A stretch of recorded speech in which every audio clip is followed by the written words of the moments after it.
Hello friend. आज का हमारा टॉपिक है इलेक्ट्रोमैग्नेटिक इंडक्शन।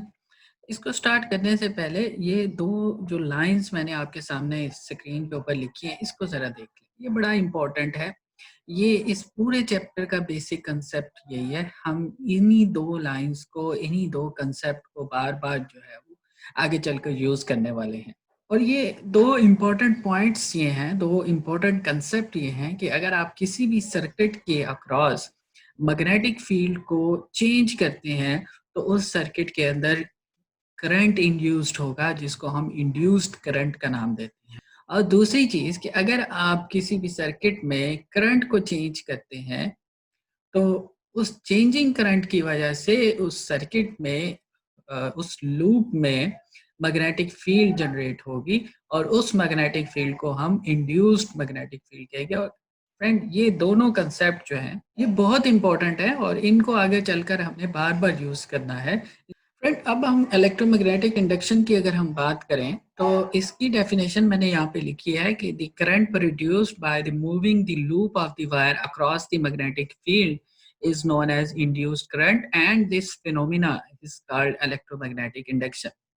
वही बात जो मैंने शुरू में बयान की कि जब भी यहाँ पे हम एक्चुअली कर क्या रहे हैं, हम ये करना चाह रहे हैं कि हम करंट को इंड्यूस्ड करवाना चाह रहे हैं। और करंट इंड्यूस्ड कैसे होगा? करंट इंड्यूस्ड होगा कि अगर हम मैग्नेटिक फील्ड इस लूप के अक्रॉस चेंज करें।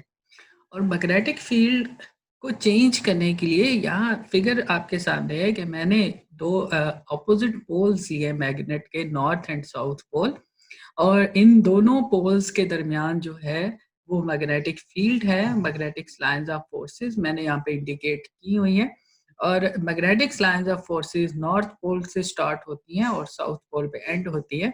तो इसकी जो डायरेक्शन होगी वो डाउनवर्ड होगी, मैग्नेटिक लाइंस ऑफ। अब मैं ये कह रहा हूँ कि मैंने एक क्लोज्ड लूप लिया और मैंने उस लूप को साथ एक गैल्वेनोमीटर कनेक्ट कर दिया। और गैल्वेनोमीटर इसलिए कनेक्ट किया कि अगर इस लूप में कहीं करंट पैदा होता है तो मुझे गैल्वेनोमीटर जो है वो इंडिकेट कर सकता। और मैंने इस लूप को इस मैग्नेटिक फील्ड के अंदर रख दिया। अब इस लूप में एक कांस्टेंट मैग्नेटिक फील्ड है अगर आपने इसको रेस्ट में रखा हुआ।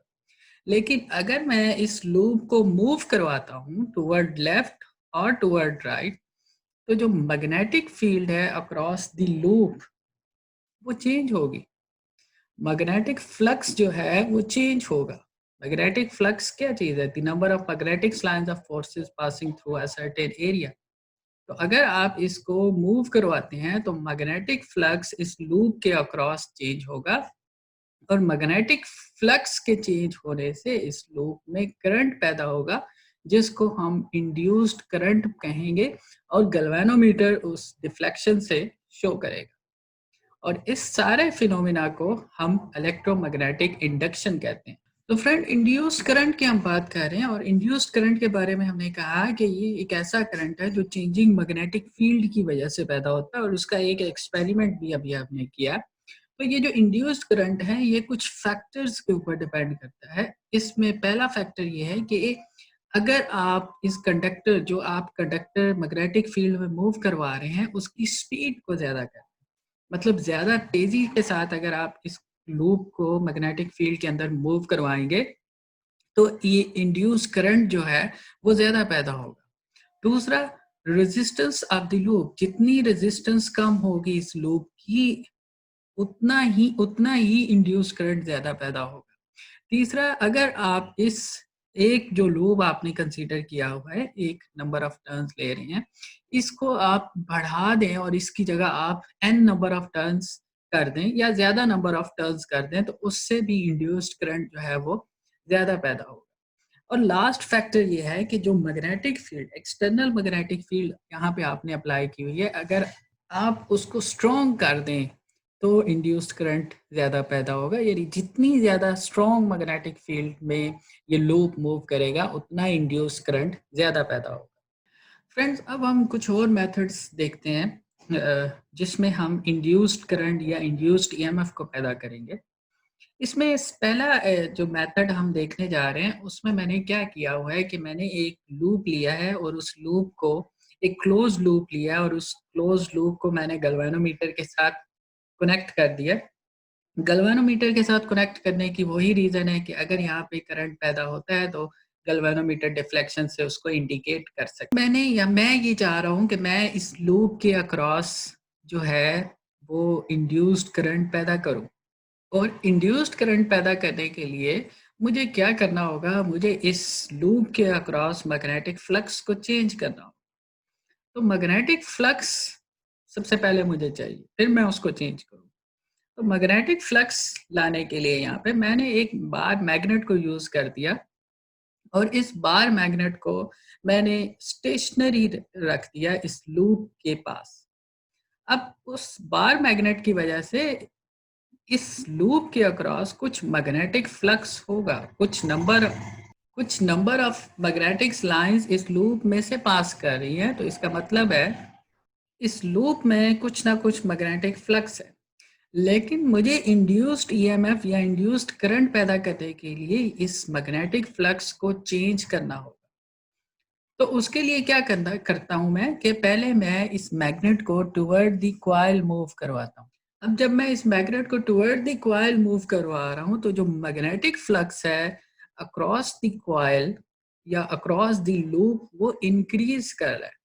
इंक्रीज मतलब चेंज हो रहा है, और उस चेंजिंग मैग्नेटिक फ्लक्स की वजह से इस कॉइल के अंदर करंट इंड्यूस्ड होगा, जिसको हम इंड्यूस्ड करंट का नाम देंगे, और गैल्वेनोमीटर डिफ्लेक्शन से उसको इंडिकेट करेगा। और अगर आप मैग्नेट को स्टेशनरी कर दें तो फिर एक कांस्टेंट मैग्नेटिक फ्लक्स होगा इस लूप के अक्रॉस।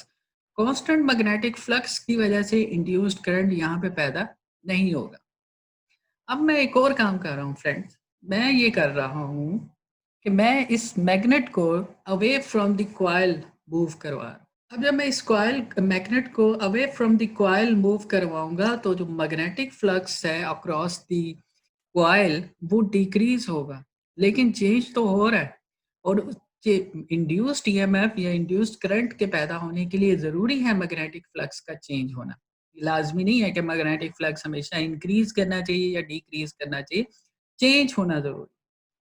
तो अगर मैं मैग्नेट को away from the coil move करवा रहा हूँ तो magnetic flux through the coil is changing, and changing magnetic flux will produce induced current.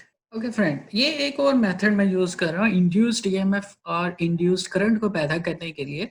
और मैं ये अब ये कर रहा हूँ कि इससे पहले मेथड में मैंने क्या किया था, मैंने मैग्नेट को मूव करवाया था। मैग्नेट को मूव करवाने का मतलब है कि आप मैग्नेटिक फील्ड को चेंज कर रहे हैं। अब सेकंड मेथड में मैं क्या कर रहा हूँ कि मैं मैग्नेटिक फील्ड को चेंज नहीं कर रहा, मैंने एक कांस्टेंट मैग्नेटिक फील्ड एक खास रीजन में अप्लाई कर दी है, और उसको मैं क्रॉस से शो कर रहा हूँ। और ये हम पहले देख चुके हैं कि अगर हमें मैग्नेटिक फील्ड को into the key direction into the paper लेनी है तो हम उसको क्रॉस से इंडिकेट करते हैं। तो यहाँ पे मैंने मैग्नेटिक फील्ड की डायरेक्शन इनटू द पेपर लिया, इसलिए मैं इसको क्रॉस से इंडिकेट कर रहा हूँ। और मैंने एक लूप लिया, एक सर्कुलर लूप लिया, और उसको इस कांस्टेंट मैग्नेटिक फील्ड में रख दिया, और उस लूप के साथ मैंने गैल्वेनोमीटर कनेक्ट कर दिया ताकि मुझे इंड्यूस्ड करंट की डिफ्लेक्शन मिल सके। अब मैं ये कह रहा हूँ कि मैं इस सर्कुलर लूप को इस कांस्टेंट मैग्नेटिक फील्ड के अंदर रोटेट करवा रहा हूँ। जब ये लूप इस कांस्टेंट मैग्नेटिक फील्ड में रोटेट करेगा तो magnetic flux through the loop will change.